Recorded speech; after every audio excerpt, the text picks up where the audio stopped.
This time, we are going to discuss about finding the inverse of a function. Inverse of a function. Okay.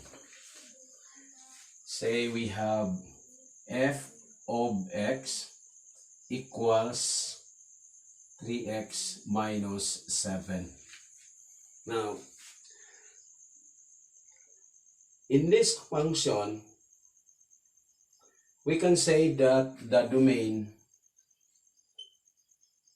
f is simply the set of all x such that x is a real number. That is our domain.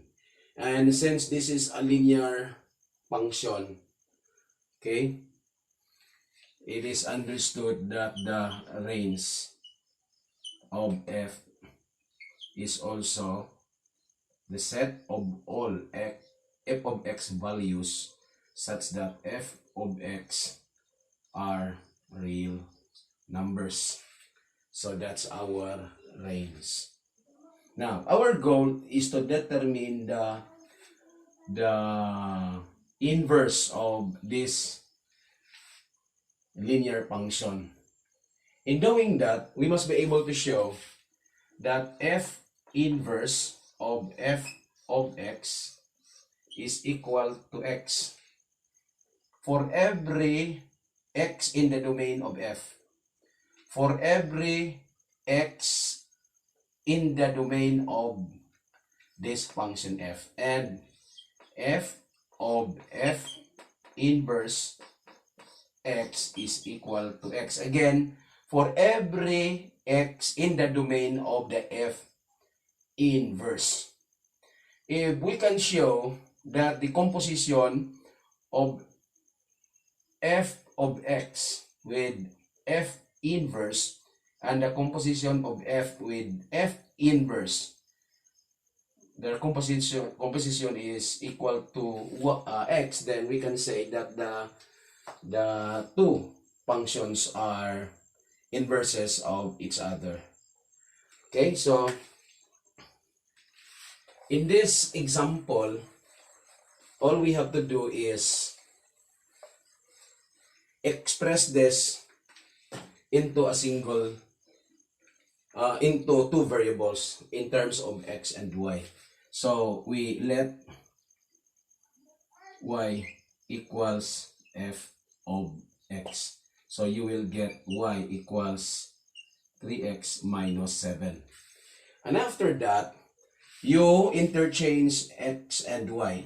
You will have x equals 3y minus 7. Then you solve for y in terms of x, because our goal is to get the inverse of this. Okay, so you will have, okay, let's have 3y minus 7 at the right x. Then you will have 3y equals x plus 7, because we have a constant at the right. Transposing it to the left, you have to change the algebraic sign. So if negative, it becomes positive. Then solve for y. So you have to divide both sides by 3. So you will get y equals x plus 7 all over 3. Okay?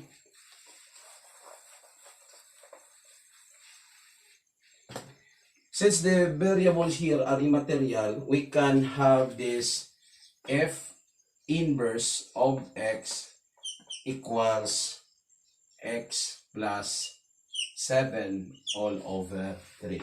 We simply replace this y by this, because these variables we are using here are immaterial.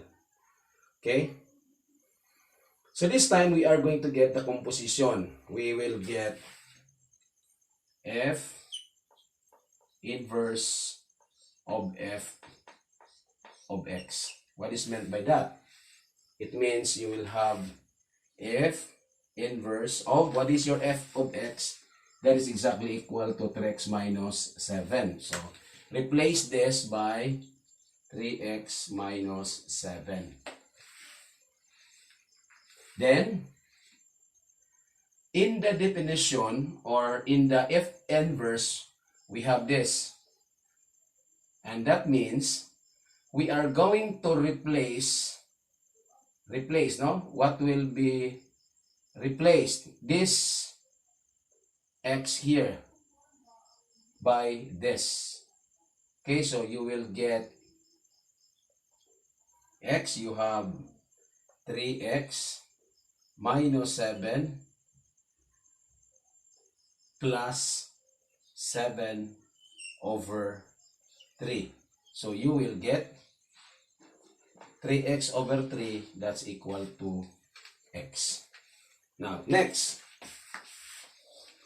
let's have the second one. We have f of f inverse of x. So that's equal to, what is your f inverse? So you will have f of that one, x plus 7 over 3. Okay? Then this time, this becomes the input in function f. So you, what is your f? Your 3x minus 7. So this x is to be replaced by this. So you will get 3 times x plus 7 over 3